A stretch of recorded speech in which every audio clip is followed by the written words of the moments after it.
Josh Cooperman, and this is Convo by Design with a conversation about creativity and seamless storytelling in design. What is that all about? Stick around.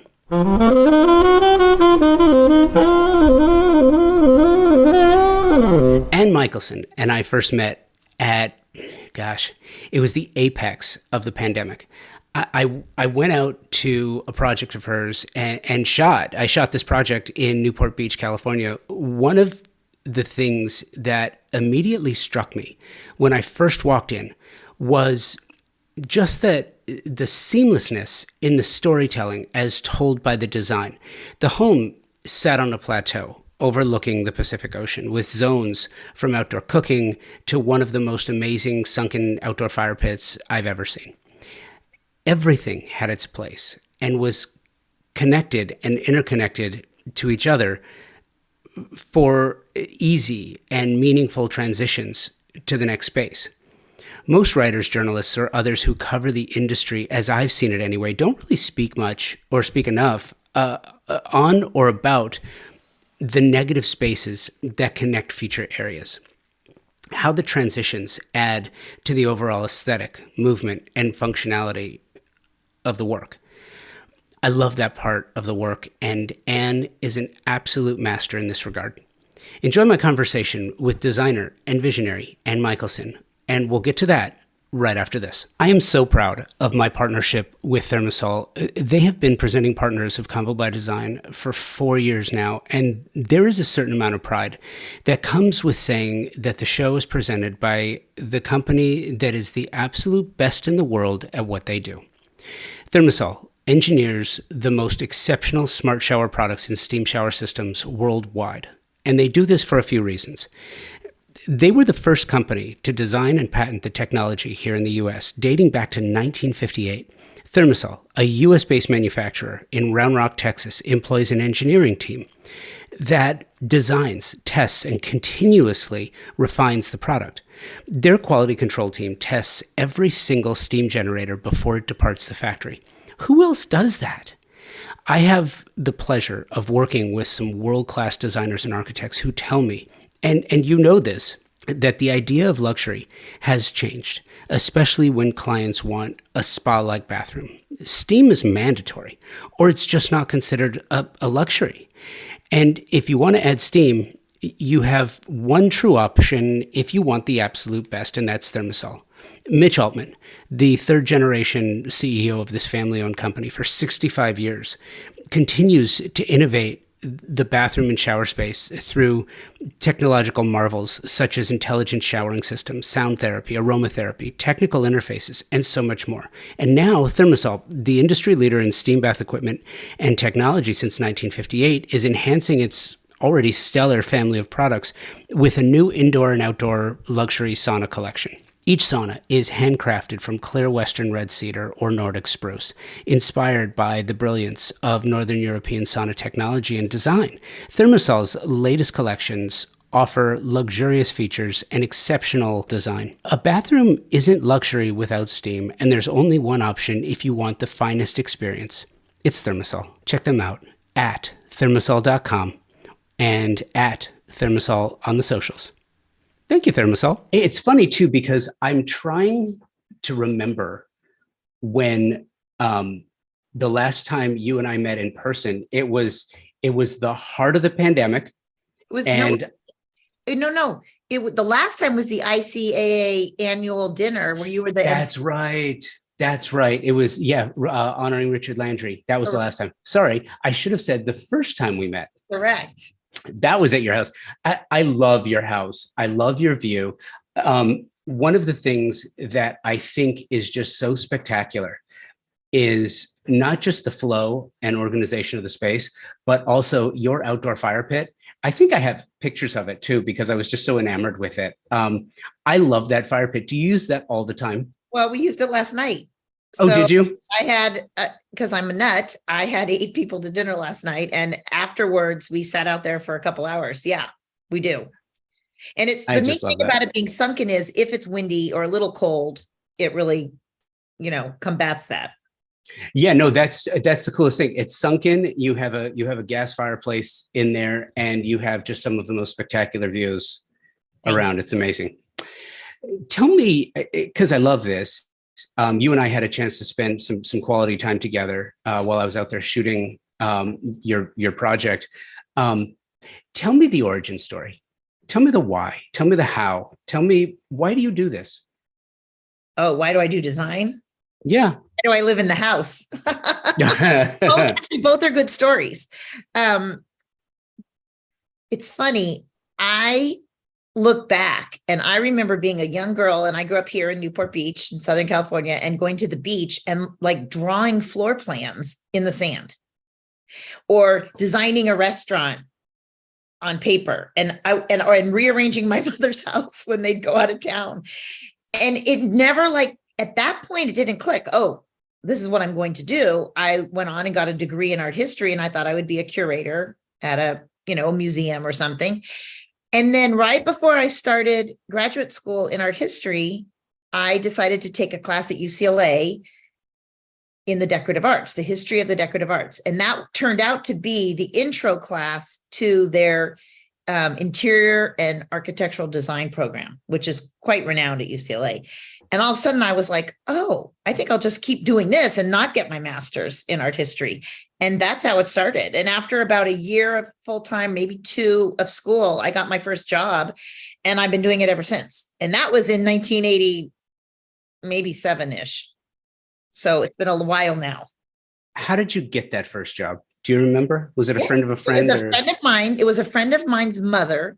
It was a older home in San Marino, and they had a room that somewhere, a 1920s home, or maybe 30s, that somewhere along the line, the back room had been turned into a Brady Bunch, faux wood paneled, mustard carpeted room that really was originally, I am sure, and we restored it to being a sunroom.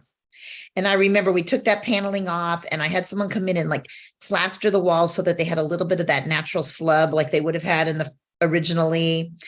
And we did a Brunswick and Fee vine border around the ceiling, the whole 80s thing, but returned it to what it, likely would have been in the first place. And then they did the kitchen. So, I mean, it was a pretty decent first job. Yeah. And I did a lot of jobs in those days too, for people my age, right? Who bought their first home. We ripped up the carpet. We redid the wood floors. We did a little this and that. And then it kind of grew as your peers get older and older. So the jobs get better and better. And then also you get jobs outside of your peer group that are, bigger and better. What's interesting to me, and so you're based in Newport Beach. You have a lot of clients in Orange County. And I remember, I'm a native Angelino, and I remember when I was growing up, the orange curtain, if you're from LA, you never went, unless you were going to San Diego for some reason, you never crossed the orange curtain. You never kind of went down there. It was very homogenized. It was very Irvine, master planned. The grass all looked the same. The houses all looked the same. There was no differentiator, really. And I don't know when, you would know better than I, when that changed. But Orange County now is just a spectacular hotbed of design. When did that happen? Well, it's interesting because I don't know if you know this, but the house that you visited me in is the house I grew up in. And my parents decided to sell it, I don't know, 7 years ago. And I said, well, I'll buy it. And so I ended up buying my own house back from my parents. But they had a very contemporary taste. They had a very exquisite collection of contemporary artwork. It was the only contemporary house of anybody I knew. Everything was country French. That was the rage in sort of the 80s. And I moved back here in 1998. And about 5-7 years later, I did a house that was kind of contemporary. When I went to sell it, I really couldn't sell it. Still, nobody was buying a contemporary house. I'd say 5 years after that, things really started to change. And I think for a variety of reasons. One, a lot of the original homes in the area needed to be redone, and a lot of them were torn down. And as more and more work exists, more and more artists and designers and contractors and builders and architects move to town. And it is a much less homogenous place. I mean, the generational change from when I went to the high school here to where my children went to the high school in terms of the population is really kind of spectacular, that in one generation it can change that much. And I think when you have different cultures and different things, everything sort of changes.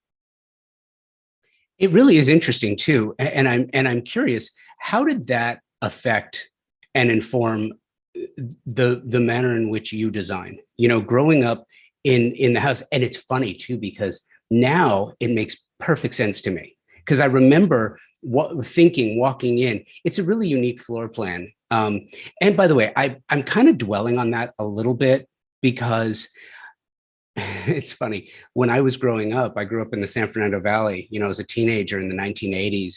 Talking about homogenous? Well, yes and no. Yes and no. I mean, I grew up in a house that was built it was on the other side of the modern side of things. You know, it was built in the late 60s. So it was one of those where you had all the rock on the ceiling. It was very Brady Bunch. It was very, very Brady Bunch. We had like that wallpaper that you could pet. Like it was the flocked furry wallpaper. So did this house, by the way, when my bought it. And shag carpet and orange groves across the street. But what was really interesting is you had that, but you also had that juxtaposed against the Googies and all of the mid-century moderns that were there. And, you know, the Wallace Neff Spanish revival, you know, movement and the Hollywood Regency movement. So you had all of these different vibes.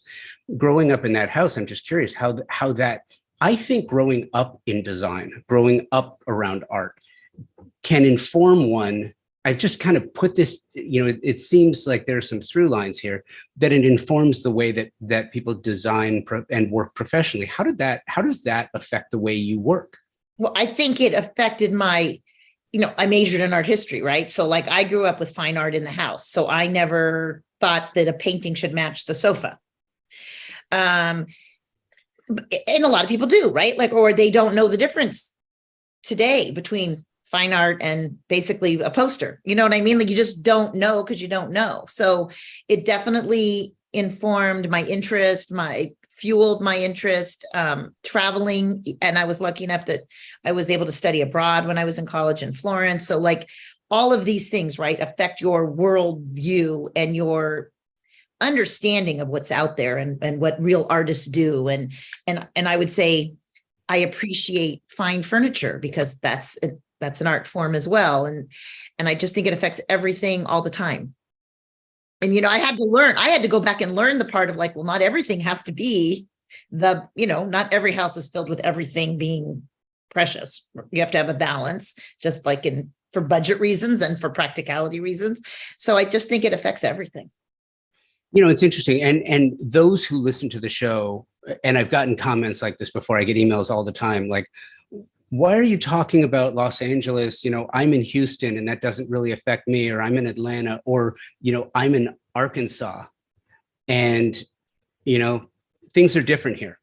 They're really not. It's interesting to me because there's a difference. And I've noticed this over the years, like the difference between, and I find it fascinating, the difference between a Los Angeles designer and an Orange County designer is very, very similar, I've noticed, to the difference between a Southern California designer and a Midwest designer.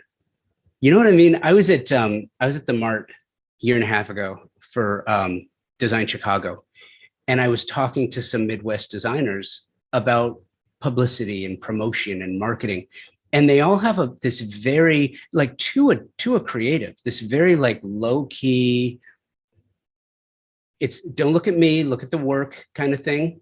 And in LA, New York, Chicago, it's very like, look at me. Not that there's anything wrong with that, because I think that, you know, it's variety. Variety is the spice of life, and you have to have all different kinds of personalities to match all different types of clients.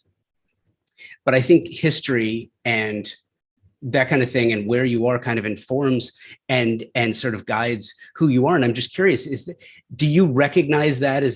Have you seen that difference between, for instance, LA and Orange County design?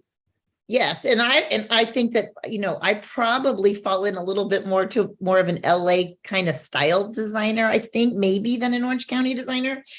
I mean, there's a lot of designers in Orange County that are more specific to this region, if that makes sense. And I think I have a more world view, and I have projects all over the place. So that kind of, changes that. But I do see that, especially when I'm lucky enough to go to some, international event or a national event, and you're talking to designers from different areas. And of course, you meet designers from Dallas, and they're informed by the fact that they have these gorgeous, more traditional homes, unless they're new. I think everywhere you are, right, you have that background of what the architecture is there, the historical architecture and the new architecture. What's interesting, though, and it's funny you should mention that, because I've been talking about this a lot lately. I've been thinking a lot about this lately. You get stories out of Southern California all the time about these great works, these great projects, these great homes or residences or buildings that are torn down all the time. I did a piece, I want to say it must have been it's almost a year ago now. Maybe even longer. I'm not sure. It all time just sort of runs into each other now post-pandemic, but it was about 1001 North Roxbury, which is I don't know if you're familiar with it, but it's a home on North Roxbury in Beverly Hills, and tech mogul buys it and tears it down. And I mean, this is a house that's like Lucille Ball was on one side and Jack Benny was on the other. Esther Williams swam in the pool. And I mean, it's this incredible property that was in AD, and it was in Lux, and it was really covered well. And someone comes in and says, and they paid like close to $50 million for the house, 50 for the house, to tear it down on this 2-acre property. It's hard crazy. It's so hard for me. That's hard. I did a project in Atherton, and Atherton's a very old neighborhood in Silicon Valley. And in the old days, it was where, it was sort of the country for San Francisco wealthy people to go out for the weekends or the summer, and over time became a permanent residence. And then with the tech boom, became the place to buy a home when you started Google or whatever. And I did a home where we kept the original ranch home. Interestingly enough, it's a family where they bought the parents' home from the siblings, and we redid it within the framework of what it was. And people were like amazed, because almost every house was being raised and a whole new mansion going up. And it is a shame. I think California hasn't done the best job of preserving important. I mean, we all know that, right? There's lots of buildings in LA that I wish would have been preserved. It's too bad. Sometimes it's hard with, modern regulations, with, codes. Sometimes it's hard to redo an old house. You are listening to my conversation with Ann Michaelsen of Ann Michaelsen Designs. We will be right back. Design Hardware's newly remodeled showroom is where you will find a gallery-style space with a thoughtful display of products, purposefully positioned to allow unbridled exploration and discovery. High-end faucets, luxury tile, natural stone, wood floors, and bespoke hardware selections are presented in a holistic manner, strategically arranged to stimulate creativity and transition your vision from the conceptual stage to a fully realized space. Conveniently located, free parking available. Stop by to find your inspiration, collect samples, get expert advice, and tackle everything on your shopping list all in one place. Visit them online at designhardware.com or in the real world, 6053 West 3rd Street in Los Angeles. Well, and that's kind of what I wanted to go into with you, because in looking at your work, and we're gonna talk about your work in a little bit, but I wanted to talk to you a little bit about that. One of the things I said in the episode with North Roxbury, and I have said this since, and I will say it again, like with North Roxbury, I'm not mad about it. I'm not mad. I'm not offended. You know why? Because that's not my neighborhood. I don't live there. I don't walk my dog in front of that house anymore, or ever. I don't drive by it anymore, because I'm in the middle of the country now. I'm not affected. If a tree falls in the forest and there's nobody there to hear it, did it make a sound? In this case, the loss of that property didn't make a sound to me. However, that loss is felt by the neighbors, by the residents of Beverly Hills, by the people who live. I love the Googies. I love Googies. I love that Norms on La Cienega Boulevard, by the Beverly Center. Whenever I go down there and I'm in the West Hollywood Design District, I try to stop there just to get something to eat because I like being in it. I love it. It's quirky and it's weird and I love it. But if they tore that down, which they will someday, I won't be upset by that, except for the fact that I don't get to go there anymore. Limited, right? But for a designer, for a creative, for someone like you, this is what you do. This is what you create. The idea of somebody coming in later and tearing down or changing something that you do, it's become so common. It's part of the job. But do you think about that? Do you attach the concept of legacy to your work? Is that what you strive for? Or do you just strive to, and I'm not trying to put words in your mouth, but this is the other side of it, is to create what's now for the people for whom you're designing?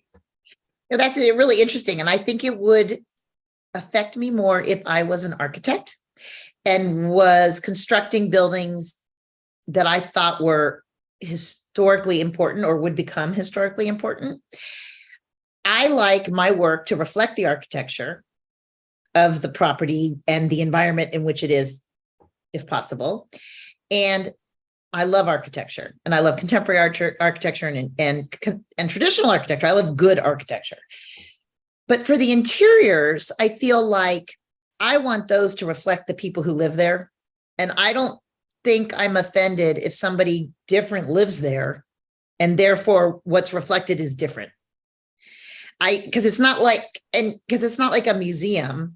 And often, although I did have a bunch of houses self-furnished a bunch of clients sold their homes furnished, which was I did feel very complimented that the houses sold quickly, that they sold at the top of the price per square foot for the areas, and that the people wanted everything. But in general, the people take a lot of their furniture with them. And I have some interesting examples where, I've used many of the same pieces in different homes in different ways, and how that piece moves with the family and does different things in different places. But I don't think I've ever felt like, oh my gosh, someone bought Joe's house and redecorated it. I don't think that bothers me. Well, I guess to the point where I'm trying to go to, I think I got off on a tangent. I think, the difference between LA and Orange County, not to dwell on it too, but LA, and here's where I'm kind of going with it. I've been thinking a lot lately about what is design. What is design? And, everyone seems to have their own definition. And the reason I started thinking about it was because I recently took a course on artificial intelligence and machine learning through MIT. And it was fascinating what I learned. And if you look at social, you start to see people who are, designing products with AI. And by the way, if you're using AI to design products, do you still need a designer?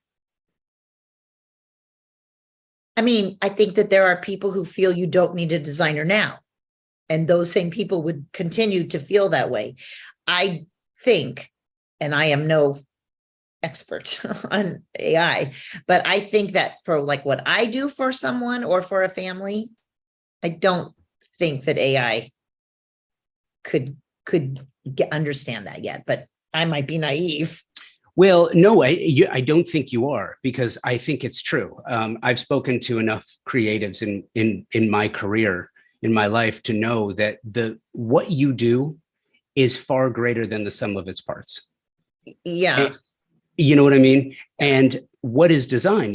Is it just an accumulation of things and stuff that you strategically place throughout a given space to create something that is, two-dimensional and looks good on a magazine cover or looks good on the internet? Or is it something that someone actually has to live in? Where we are right now, which I think is interesting, and I want your take on this. I feel like we're far enough away from the pandemic to have almost begun to forget how scary it was at the beginning and how we realized how important our homes were at the beginning of it. I was just saying the other day, I can't believe how long ago it was. Feels that way. Right? It's been a while. Yeah. But I do think people look at their homes differently, even if they don't remember why, or they don't associate it immediately to fear or to being in a lockdown or whatever your situation was during that period. But definitely, I mean, just from the obvious, like more people are working from home more often, if not 100% of the time, workspace or and entertaining at home, and the legacy of those things. The I even see people picnic in the park now, which I don't remember seeing it at all pre-pandemic. And then during the pandemic, it was crazy. And so certain things, you change your habit and it just becomes part of your life for a new reason. Because it's enjoyable, or it's more convenient to work at home. Or I was just on a board meeting yesterday for our homeowners association, and it was via Zoom. Not because it needed to be via Zoom, but just because I think people realized, oh, this is easier. It is easier. It wouldn't have been via Zoom 5 years ago. No, but what is interesting too is you also via Zoom, because I do so much now. Before the pandemic, the number of interviews that I did this way were non-existent. I think I did maybe 3 via Skype. The rest were all in person. So I took my gear when I went to New York. I interviewed there. After the pandemic, I didn't do anything live again for, a year and a half, 2 years. And then finally started doing live event, but I still do more of these now than I did live, which kind of brings me to the essence of what you do, and the artistry and the skill of the work and the manner in which you apply it. And I kind of want to look through that now. I'm just curious, before we look through some of your work, I'm just curious, how has that experience, how has that experience changed you as a designer? What do you do differently now than you did before? What do you view the purpose of design as now? Is it different or is it the same? I don't know if the purpose of design is different, because the purpose doesn't change, right? But some of the goals for an individual project sometimes have changed. And I think one, big change is I think more people are able to be more places and continue to work, therefore having a place to work in multiple homes. I mean, I'm fortunate enough to have clients with multiple homes, and it is often comes up when there isn't, let's say, a home office in the home. Where are the phone calls going to take place? Where are the Zoom calls going to take place? The ability to be somewhere for longer periods of time. Maybe somewhere you only went to for weekends. Now maybe you're there for 10 days. I had never been on a Zoom call before the pandemic. And I just, in fact, completed a job that we started. And that was the first job where my initial presentation to the client was via Zoom. And the job went great. Well, we just did another Zoom presentation for a new client. We could have gone there. It was in Manhattan Beach. It wasn't far, but it was so much easier for everybody just to do Zoom. So that's like a major change. Another change is that, a lot of people had a lot of success in this industry during the pandemic. Those that pivoted and got their remote ability to send samples, provide service. I mean, I never used to get samples in the mail unless I was at the showroom and something wasn't in stock and they had to send it to me. We have 3 to 5 containers of samples every day arriving in the office now, just because it's just become really common to send a list out and they arrive. But those systems weren't in place pre-pandemic for that to happen. And so that's huge. It's made things amazing. And I think a lot of people may have worked that way who weren't near a design center. Like if they were in a more remote location, they probably did more of that, I assume. But I never did, because I was either in LA or Laguna Beach. So these are practical things. Do I think the overall purpose of design changes? No. We're more interested in health and wellness and all that stuff, but that's not the purpose. When you get samples now, and it's interesting because in the past you could go to a showroom, and depending on how the sampling works, you either check it out or they give it to you and then you take it home. But now it's being sent to you. A, are these samples that you've requested, or B, are they just like sending them out because you should have this? That's a really good question, because it's a little bit of both, or it's mostly things we request for the project. But some vendors do say, hey, I really want you to look at this. And we do get unsolicited, let's say, samples from vendors that we use. And then what do you do with all the sample material? So that's funny, because I'm old school, and I remember when I started and they would charge you if you didn't return them. So I just had a talk with the office the other day saying, you know, girls, we don't just throw these away. This is expensive for these vendors. We need to return them. So we make a pile of things we don't need, and eventually we do get them back to where they belong. But, you know, the ones we use, and we also have things stored by color for future.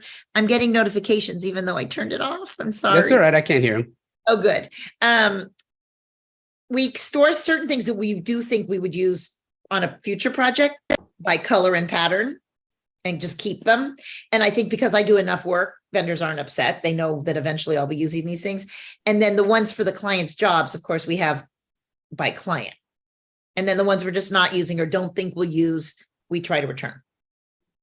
So it's interesting, because one of the things that I love to do, and I lead into that because I want to talk about some of your work, and I love doing this. And I always have to sort of preface this by saying, yes, I'm fully aware that this is an audio podcast. And if we're talking about the way design looks, sometimes it can be frustrating. But I think generally speaking, talking about the concepts behind the way design looks, but also it's kind of fun. If you're driving, don't do this. But if you're back at the office, or if you're on the treadmill, or if you're in your home studio, go to AnnMichaelsenDesign.com, click on portfolio, because we're going to talk about some of the work. And Ann Michaelsen is with an E, not an O. And that's always a thing, because I go to the wrong place sometimes. I'm sure that's a common occurrence. Yeah. First thing I wanted to ask you is, you have a Hawaii portfolio up there too. And I'm curious about your experience in Hawaii. I love Hawaii. I love everything about it. Let's be honest. When the surf's up, there is a hard time getting trades and getting work done in Hawaii. And it's not always easy to get material there. How do you deal with that? Well, I'm very fortunate, because the contractors that we work with mostly are really, really professional. Now, that being said, they still have to get subcontractors and all those kind of things, but they have a very good team and crew of people that they work with. But it is different. Things are not what they call it island time or aloha time, and so we had to calm ourselves down. Sometimes we have to fly people in, like certain of the trades. My projects are mostly on the big island of Hawaii, but I do have something on Maui now. And that's been really slow. Waiting for city approvals has been like, I don't know, it's been way over a year. Those things take a long time there. There's nothing I can do to change that. But we'll fly, and this is part of the lifestyle there. They'll come from Oahu to Hawaii to do the wallpaper install or all the window covering install. Materials, most materials come from here. They don't come from Hawaii. So most things we container ship over there, and we sort of have that routine down. And I've had to explain to clients, they're like, wouldn't it be easier to get things here? I said, it'll be the same. Like, everything comes from here one way or the other. Either it came from here already and you're going to pay huge extra charges because they've shipped it and stored it for however long, or we do everything here and then put everything on a container and ship it there. And it really was quite efficient. And those boats get there in like 10 days. Great service, unloads them and installs. So it really has been, once you kind of get the routine down, not too difficult, but because we know the routine. But it's a nice place to work. It's a fun vibe. And I love, sort of like I do everywhere, sort of reinterpreting, what it means to do a home in Hawaii. So, I try to do things a little different than you see over and over again. I love that. And the first one I wanted to jump into is the architectural Kukio estate. That is just on the market now. Oh, is that right? Yeah. What an absolutely extraordinary space, inside and out. And the architect did seriously a magnificent job in constructing this. It's almost like saying, how small a footprint can we possibly have where there's virtually no obstruction of views, mountain on one side, ocean on the other. But tell me how you approach this. Tell me for whom you designed it, what they wanted, and what they wound up with. Well, so this is a developer, for lack of a better term. His focus, however, is to do architecturally important properties, whether that's a historic property that he renovates with care and with respect for the original architecture, which I just have so much respect for, or in this case, where he hires really great architects and says, let's do something important and new and different. And I was brought in to furnish it so that somebody could purchase this and move in, to not have to wait another year to be able to use their brand new home in Hawaii. So we approached it with respect to the architecture, respect of the surroundings, neutral enough to be appealing to many different people, but without being boring and not have a point of view. And I think it has a really neat point of view. We originally just did a couple of the rooms just to give like a taste. And then we did renderings for other rooms to sort of show people what it could be like. But we're right now working on doing the rest of the house, which is really exciting. When you do a project for a developer that's not being crafted for a person, I almost consider that to be like a set decorator who's doing a show, who's doing a movie, and you're designing for a script. So in that case, you have a family or a person. When you do something for a developer, do you attach personalities to it? Do you put people there, or do you look at the space and design for the space? I think a little bit of both. I didn't like create a whole family, like, dad does this and mom does that or whatever, because we want it to be flexible, right? Like this family who buys this might have 5 grandchildren, or they might have teenage children, or, we don't know. It's really important to me that we use quality things. Now, we have some options for the potential buyer, like they might want a beautiful John Pomp chandelier, but those kind of things we don't put in, but we have like that as options. So we want to be practical. We want to be respectful of the budget of the developer, but I really try hard to make sure that everything is quality, that it lives up to the quality of the house, but that it isn't like a set or like a model home, that if you sit in it, it's uncomfortable. I don't want people to buy this and go, oh, it's look good, but it's really not good. So we really worked hard to make sure it was, nice quality, practical fabrics. I love to use indoor outdoor fabrics in vacation homes in general and homes in general, but particularly in a place like this, so that if you have a guest who's in the pool and they sit on your sofa, you're not panicked, but you can't tell that it's indoor outdoor fabric, things like that. We really try to accomplish as much as we can. And then to leave some room for personalization later, right? Because I want whoever owns it for it to be their home. And hopefully we'll get to help them a little bit when that happens. I see where you're going with that. Love it. Shifting then and coming back to the mainland, looking at the personalized coastal new build, because I wanted to sort of juxtapose the, a developer project in Hawaii, now back on the mainland, still with a new build. It's on a smaller footprint. It feels like there are some original details. Like, I could be totally wrong about this, but outside, the outdoor fireplace looks like it was built against a wall that was originally there. Maybe it wasn't, but tell me about this project. And again, it's same developer or different developer? Different. Okay. And not a developer, right? This is a family who. Okay. I worked with the architect. My favorite thing is to get hired at the very, very beginning, like even before an architect's hired, but at least hopefully at the beginning of the architecture, so I can sit in those meetings and hear what the architect is thinking. I want to respect their vision for the property and work collaboratively as a team. And we sort of, we take an assessment of the family or the couple's lifestyle, their travels, their interests, do they entertain? How do they entertain? Do they have grown children, little children, all those things, and try to create a home that it looks like I did it, because it doesn't look like Ann Michaelsen design, right? Like it looks like your really great house, your family's great house. I was just at a project that I'm actually doing for myself. And I said, and it's been a year-long complete renovation. I said, this looks like I didn't do anything. It looks like it should have been this way. And that's sort of my goal. Like, it looks like this is how it's supposed to look. Even when it's not a new build, but it's just a renovation. And we do a lot of changing. I like it to look like it was always supposed to be like this.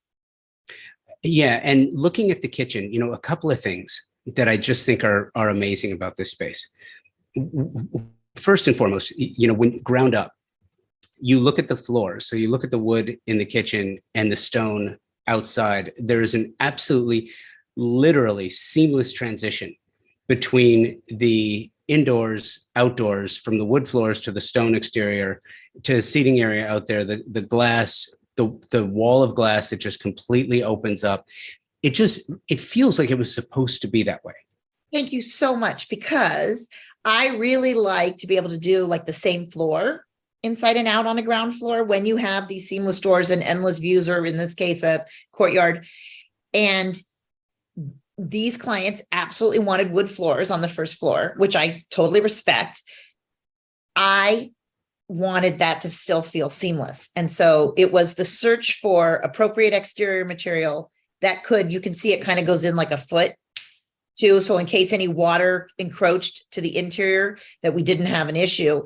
And that's a relatively narrow space that you have to walk through. And I just did not want that line to be like an obvious way to make that space feel more narrow, that hallway. And I think we really achieved the goal, which makes me feel really good.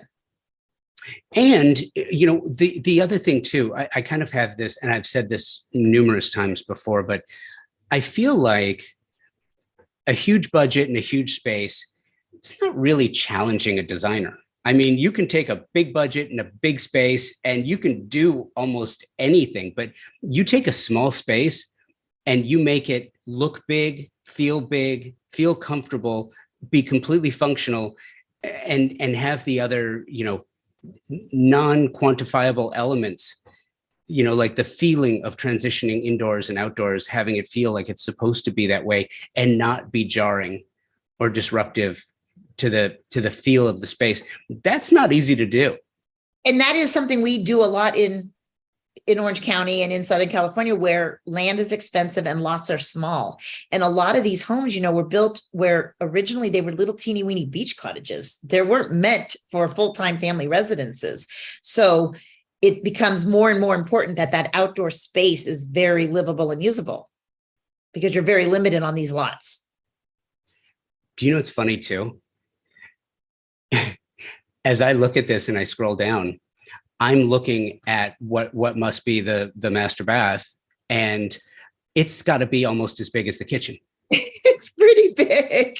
And by the way, I have to clarify these days, saying master bath, I'm not obtuse and I'm not unaware that other people are calling it something different. And, this isn't necessarily the time to get into the conversation, but I have yet for someone to explain to me how primary equals master in terms of what it's supposed to represent. So I have to clarify every now and then. I'm not obtuse to it. It's just this is not a powder bath. This is not a Jack and Jill. This has got to be the premier bathroom in the home. Is that fair? Absolutely fair. And you'll see there's that beautiful wall of stone in the shower. Tell me about that. Well, we just really wanted something spectacular there, and I actually got it up in the San Fernando Valley. That slab, it's really something very pretty. Definitely, it's gorgeous. Everything was sort of designed around that slab. But it's interesting. Talk to me about the choice, and choice being, this is a huge bathroom in a house that's not necessarily huge. I mean, by looking at the kitchen in comparison, Not sure it's maybe quite as big as your perspective of the, you know what I mean? yeah, It no, doesn't I feel- get that. Yeah. I get that. But I think having two separate vanities, having the tub separate from the shower enclosure itself, it's just certain things. And I totally get your point. I guess what I'm going with is that there are always choices to be made. Like, you go back to the kitchen. It would have been very easy for someone to say, look, smallish footprint, we're not going to have this courtyard. We just don't have the luxury of it. And there's a bedroom off to the side. We want to maintain some of that privacy to whatever that bedroom is. I'm assuming it's a bedroom. And so we're just going to enclose it, that side of the house. We're just going to enclose it. The choice was made to have a courtyard, which I think was the right choice. I think it's a brilliant choice. Yeah, I mean, I think if it was a choice, I think it'd be a very nice choice. It's actually you're only allowed to have so many enclosed square feet on these lots. So the choices become, how do we utilize the lot with enough outdoor space in the right places? And I've seen it where the choices aren't well made and you sort of end up with this outdoor space that's not usable. But that house is built the maximum square footage you're allowed to build enclosed. So we had yes, but it was well chosen where it went. Yeah, well, here's the other thing. Yes, you have to have it, but you didn't necessarily have to have it there. So the backyard and other choices were made outside. That seating area around the outdoor fireplace in what I'm assuming to be the backyard where the outdoor kitchen is. It's actually the front yard. Because okay, on an alley, so there's a garage on the backyard, and then there's a whole roof deck on this project on the third floor that has another whole sitting area, fireplace, and an outdoor kitchen. So that's how you get like a lot of living space in these little lots. Yes. Okay. So this home has 3 kitchens. It does. 2 outdoor, 1 indoor. Yes. When you think about outdoor kitchens versus indoor kitchens, not as one over the other, but one with the others, do you try to apply different purpose based on where the kitchens are? Do you have different ideas about how and what you're going to specify? Do you try to keep appliances the same, not necessarily matchy-matchy, but do you try to keep a consistency or through line, or do you use different products based on where these certain kitchens are and how they're going to be used? I think the latter, because you don't need the same, right? Like you don't need, well, somebody might want, right? They might say, I entertain 40 people downstairs and 40 people upstairs, but we try to analyze how they'll use the different spaces and make those kitchens appropriate for the area. And it is nice, like if you're using a particular brand, to try to use that through, just so that the homeowner doesn't end up with like maintenance issues with 20 different companies. It's hardly ever only one, but we try to limit it to some degree when that makes the most sense. So it comes into the thought process. It doesn't determine everything. It's just one factor. But definitely, like, I take into the homeowner's lifestyle. If, I love to entertain. You've seen my outdoor kitchen. I can literally make, I think we talked about this. I think I can do every single thing I can do in my indoor kitchen outside if I want to. Yeah. I love that. I love entertaining outside, being able to cook outside. Some people, we have several homes where downstairs, we have like a smaller barbecue. So if it's just the couple or, 4, 6 people, they can grill downstairs. But on the roof deck, there's an entire bigger grill, refrigerator, more things, and they have a bigger table and more seating. Beside of, there's no point in having a huge kitchen with nowhere for anybody to sit, and it's 3 floors away from the seating. So we try, and there's a variety on my website of different roof decks where some even has a little indoor butler's pantry, and some have, I try to get bathrooms on those roof decks when possible, because I think people will use them more if there's seating and dining and every other thing you need up there. But yes, definitely it depends where it is and how the end user will use it. So here's a pretty much California, New York exclusive question for you as it relates to your outdoor kitchen design, somewhat your indoor as well. As gas goes away, stupid question. It's a pedestrian question. I don't know the answer to this, but I'm just curious. Can you specify induction in an outdoor environment? I don't know the answer to that. And I am on Middleby Residential's Advisory Council. So I'm gonna ask them too. This is a really good question to start talking about. The induction things that I've used, you cannot. And I recently asked the question for a project. I mean, obviously there's propane, but that's, less convenient. And that is an interesting thing to start talking about. How is the gas issue going to affect outside? So far, I haven't heard that it has. I've never heard it brought up before. So you're very cutting edge with your thoughts. But it's a really good question. And I would assume that there are people working on something like that. But as of now, I don't think so. I asked the question because last week I was in LA and I did I moderated a panel conversation about electrification. And what's funny? I did a whole panel on it and I didn't even think to ask the question while we were talking about it because I feel kind of silly about it that I don't know the answer to this. We just recently specified induction indoors here on our design house project, and I love it. I love the induction. I really do. It's very, very different because I still have gas outside on the outdoor kitchen, and I'm not ready to trade that in just yet. But at some point, here in Oklahoma, I don't think that's going to be a choice. An oil and gas state, that's not going to be a choice in my lifetime here in Oklahoma. But in California, New York, it's happening in real time, and I don't know the answer. Like, do you have to stick with propane or because if the gas outlet isn't installed and it's illegal to do so, you're going to have to make a choice. But because look at this project alone, you've got 2 outdoor kitchens, full outdoor kitchens, and 1 indoor kitchen. That's going to be a thing. Yeah. Obviously you're not using them all at once, and you're not necessarily using 3 kitchens any more total meals than you use 1 kitchen, right? You're just dividing it between different spaces. So I don't know that you're using any more resources. And I haven't heard that rule is applying to the exterior of the house, but that's very interesting. There's a lot of things we do, right? Fire pits are gas. Yeah. They're not, there's a lot of things. That's very interesting.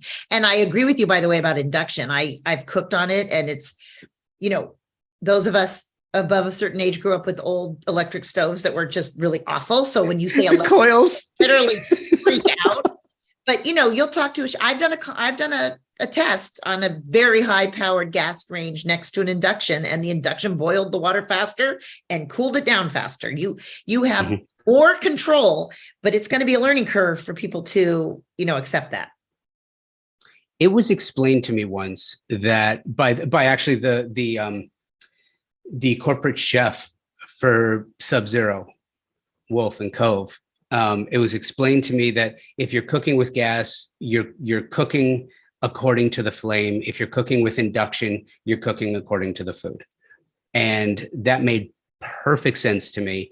And it has since turned out to be true, but it's a different experience all the way around. But aren't you impressed with how fast you can heat up a pot of water? Like, it's really impressive. It's ridiculous how fast. And it's really nice. It's really nice. What's interesting though, you don't get the same. I don't know what you want to. Yeah, it's the same vibe, like man cooking around fire. And man, I don't mean gender, I just mean species. It's just like us cooking around fire and fire and flame and food. It's just all inextricably tied together. But I will tell you, it is way more efficient. So I love that. Next project I wanted to ask you about was the architecturally streamlined Mediterranean. Yeah, I need a more I need a more romantic name for this. I really do. Oh, maybe you can name it for us. We'll take recommendations. We'll have a naming contest. Here's one of the things that I really noticed about this. And one of the things that I've learned over time is that really great designers have developed a through line that is present in their work. It's not that you have your style, because look, I've had so many designers and creatives tell me, end of the day, it doesn't matter what my style is. It matters what my client's style is. And then I adapt, but the through lines are the same. And this particular project, there are some similarities and through lines with the outdoor kitchen, with the outdoor fireplaces, the way that certain things are set aside. You look at the kitchen where you have an eat-in option. Tell me about this kitchen. I want to start with that because I am a huge fan of the white kitchen, and I love this space. I really do. I don't know if you notice, like the tile we chose for the backsplash has like a Mediterranean feel to it, but this house was a Newport Coast development where, you know, all the homes are the same. They were very heavily architecturally detailed, you know, with not clean arches, but like, you know, almost Moorish-y kind of details. Just, they aren't big homes, and they just had a lot of stuff going on, and not of the, you know, they were built for a mass market at the time. The bathrooms weren't, you know, very luxuriously laid out, and they were a little goopy, for lack, I'm trying not to be critical, but a little goopy. And this couple actually moved here from Manhattan and Connecticut, and they came out for a weekend. It was pretty crazy. They bought the house, hired me, and bought a car. Because they didn't have a car, you know, they were moving here from the East Coast. And this is one of the houses that sold actually during the pandemic. His job transferred, and it sold furnished, which was kind of neat. We did take some of their pieces from New York and incorporate them. And I just really wanted to, you know, respect the Mediterranean architecture, but in just a much cleaner, brighter, more open, modern way. And we just sort of cleaned up arches, opened up walkways to make them feel wider, ended up doing all new flooring throughout. It had like several different floorings, which made it feel very choppy, cleaned up the wrought iron railing, and then, you know, added more contemporary furnishings, which I think really sort of helped that sort of fresh feeling.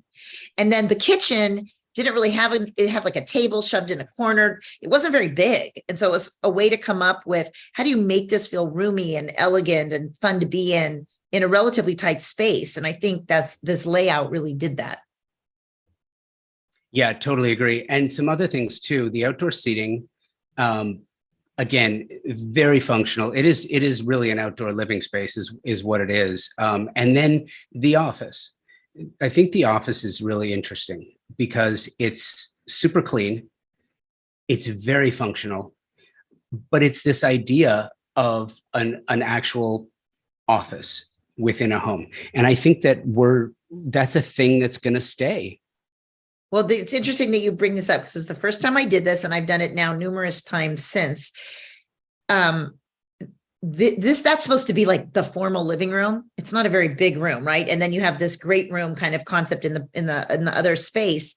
And he needed a place to work. There was no need for this other little small sitting room necessarily, but it's done in a way where, you know, in this case, a couple could sit there. I've done another one where 4 people can sit there, and even more, with ottomans and hang out in a room. So yes, it's an office, and yes, it's your front room, but it functions as the space that used to be the living room is now this office / evening sitting room, different from the great room, not next to the kitchen. Maybe it's sometimes a little more formal than the other room. And I've done it now several times since, and this was all pre-pandemic. And it actually now just seems so, you know, of the moment. Yeah, I love that. And again, the outdoor area. And I think that I like this best because it kind of drives the point home. You know, Orange County is, I don't know if it's the originator of the tract home or That's what that house was, definitely. Yeah. But it just goes to show you, because, you know, tract homes and mass developers and mass building, we've got nationwide, we have a housing shortage now. And that's the cure. That's the fix. When all these GIs came home from World War II, there was this boom of tract homes. And the difference is the designer. The difference is what a really talented designer can do with a space to differentiate it from others. And, isn't that the essence of design, to come back full circle? Isn't that what designers do? It is, but you're so right. In this area, we do it a lot, right? The house we're doing isn't that different than the neighbor's house until we do it. Exactly. This was so much fun, and I've made you late. Like, I'm running over time. I've had so much fun talking to you, and this was great. Thank you for doing this. Thank you for having me. We are living at a time of incredible growth, both technologically and creatively, with respect to interior design, exterior design, and architecture. There is no question.